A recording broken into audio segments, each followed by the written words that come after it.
guys, it's Tanya here, and I want to do a video about packing for an overseas trip. Now, so many people will say pack for a carry-on, and you want to take less stuff and whatever. I've never been a carry-on girl at all, and I never will be, so I happily ignore those people. So I've always got my big suitcase when I travel, particularly if we're going somewhere that's going to be for like 2 or 3 weeks.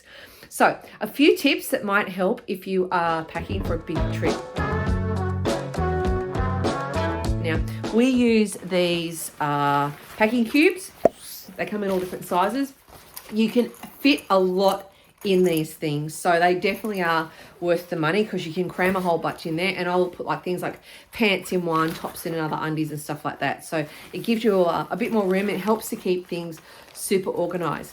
Now, what I also do, we normally do when we're going on a big trip, we'll have our 2 big suitcases, one each, and we'll have our carry-on bag. So what we normally do in our carry-on is have a couple of spare changes of clothes, because the carry-on for us is, in case something happens to one of our suitcases, we have something to get us by for a couple of days. So that has a couple of changes of clothes for both of us in there.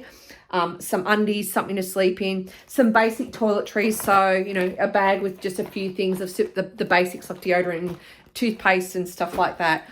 So we can get by if we need to. That goes into our carry-on bag.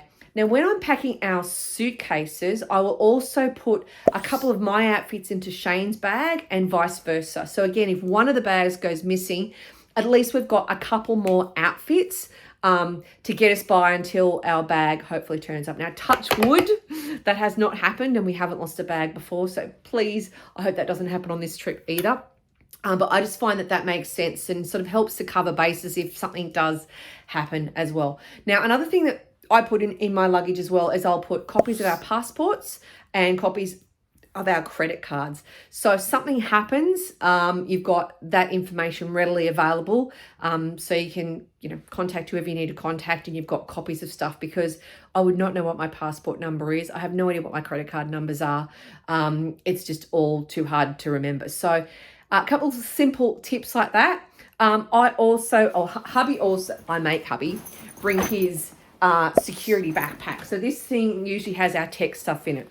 So I'll have the laptop, all the chargers and the devices and the bits and pieces and snacks and stuff like that goes on the plane with us. But hopefully those tips help you a little bit. I think it just makes sense to cover bases and make sure that if something does happen to your luggage, that you are covered. But everyone's different. You do you, boo.